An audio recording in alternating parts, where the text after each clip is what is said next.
যশোরে রানা প্রতাপ নামে এক চরমপন্থী নেতা খুন। নির্বাচনী প্রচারণার মাঠে এ খুনের ঘটনায় এলাকায় চরম আতঙ্ক বিরাজ করছে।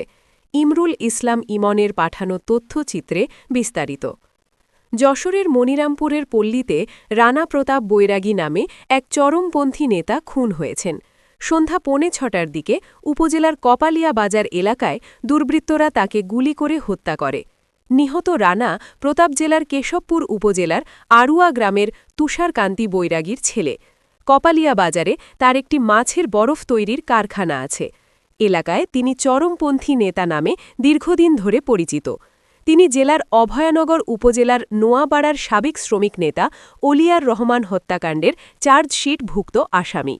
দীর্ঘদিন ধরে বিভিন্ন চরমপন্থী দলের সক্রিয় নেতা হিসেবে কাজ করায় তিনি মনিরামপুর, কেশবপুর ও অভয়ানগর উপজেলায় চরমপন্থী নেতা হিসেবে পরিচিত বলে জানা গেছে।